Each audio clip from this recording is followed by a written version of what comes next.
Tonight we're going to be making another classic southern dish, homemade cream corn.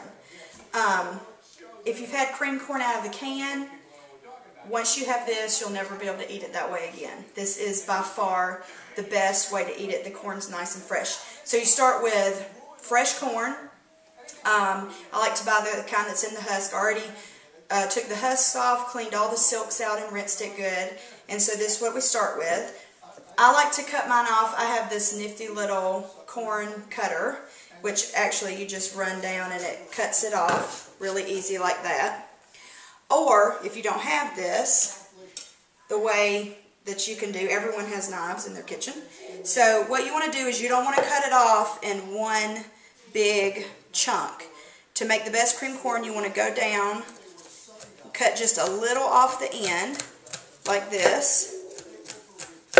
And you see there's still good corn left right there, so you cut down. And I like to do it in a bowl because it can splatter and this holds it all in. And then you'll go back and do another layer like this. And however, you do as many layers as you want, but you want to do it in layers. And then at the very end, you go back and scrape the cob. And see all that? That's what makes really, really good cream corn. Okay, so now we're going to add the corn to the pan. I've melted 2 tablespoons of butter in the pan.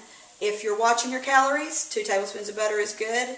If you're not watching it as much, you can always add more butter. It's not going to hurt the corn. So, see, this is our corn.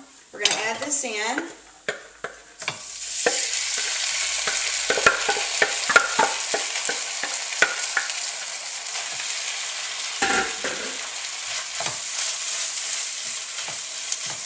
And I've got my temperature at about a medium. I'm going to turn it down a little bit.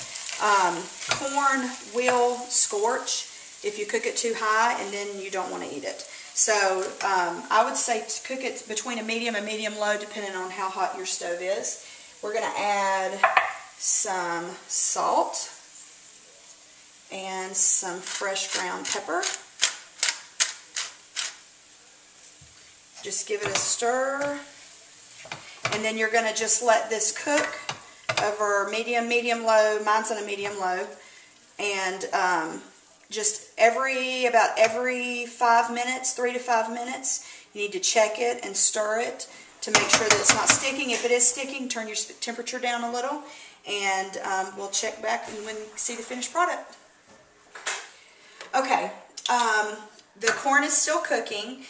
Just another little tip when you're doing cream corn, if the corn looks a little bit dry, and of course that depends on the time of year and how juicy the corn is. This is January, so this is not the juiciest, it is fresh, but not the juiciest corn that you'll get during the summer.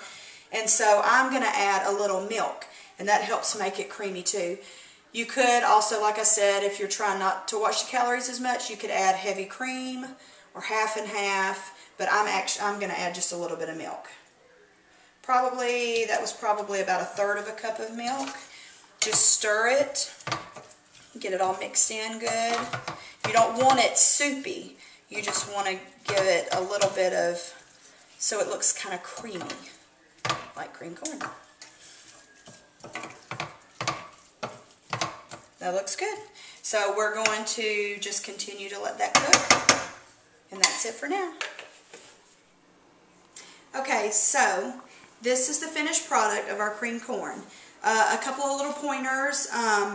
When you're making this, test it. You want to taste everything as you cook. And if the corn's not really sweet, you can always add, like I added about a teaspoon of sugar. But usually if you buy the corn during the summer, it's going to be really sweet and you won't need to add any. And also, of course, if you want more butter, you can add more butter on your plate. And that's it. So that's the finished product. Hope you'll try it. It's delicious.